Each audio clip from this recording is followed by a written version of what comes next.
नमस्कार. शासन चार यूट्यूब चॅनलवर आपलं सर्वांचं खूप खूप स्वागत आहे. तर आताच्या घडीची सर्वात मोठी ब्रेकिंग न्यूज म्हणजे अखेर राज्य सरकारी कर्मचाऱ्यांना 7व्या वेतन आयोगाची थकबाकी मिळणार. शासन निर्णय निर्गमित. त्या संदर्भात वेबसाईटच्या माध्यमातून संपूर्ण अपडेट सविस्तरपणे पाहण्याला सुरू करूया. राज्य सरकारी कर्मचाऱ्यांना 7वा वेतन आयोग उर्वरित हप्ता अदा करण्याबाबत परिपत्रक निर्गमित प्रति शिक्षणाधिकारी माध्यमिक संबंधित सर्व अधीक्षक वेतन व भविष्य निर्वाह निधी पथक माध्यमिक संबंधित सर्व लेखाशिक्षक 220-205-11 अंतर्गत माहे फरवरी 25चे राहिलेले नियमित वेतन अदा करणे तसेच लेखाशीर्षक 220-233-61 अंतर्गत 7व्या वेतन आयोगाचा 5वा हप्ता अदा करण्याबाबत वरील विषयास अनुसरून कळविण्यात येते की लेखाशीर्षक 220-511 अंतर्गत सन 24-25 या आर्थिक वर्षासाठी माहे फरवरी 25चे नियमित वेतन अदा करण्यासाठी त्या कालावधीत पर्याप्त अनुदान उपलब्ध नसल्याने संबंधित कर्मचाऱ्यांचे वेतन संपूर्ण अदा होऊ शकलेले नाही.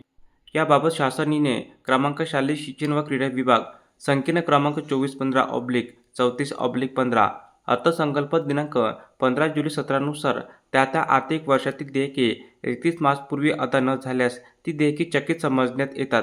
अशा चकित देयकांना मान्यता मिळविण्यासाठी संबंधित प्रस्ताव संचालनालयास सादर करून प्रशासकीय मान्यता घेणे आवश्यक आहे. त्या अनुषंगाने लेखाशीर्षक 220-23-361 अंतर्गत 7व्या वेतन आयोगाचा 5वा हप्ता अदा करण्यासाठी विहित कार्यपद्धतीचा अवलंब करण्यात यावा. नियमित मासिक वेतन देयकासाठी स्वतंत्र प्रशासकीय मान्यता क्रमांक उपलब्ध नसतो. तथापि शाळा स्तरावरील शालार्थ प्रणालीमध्ये ऑनलाईन थकीत देयके सादर करताना प्रशासकीय मान्यता आदेश क्रमांक नमूद करणे आवश्यक असते. त्या अनुषंगाने लेखाशीर्षक 220-511 अंतर्गत माहे फरवरी 25चे राहिलेले वेतन देयके ऑनलाईन सादर करताना या संचालनालयाच्या पत्राचा क्रमांक संदर्भ क्रमांक म्हणून नमूद करून माहे फरवरी 25चे राहिलेले वेतन देयक शालार्थ प्रणालीद्वारे ऑनलाईन मान्यतेसाठी सादर करण्यात यावे. धन्यवाद.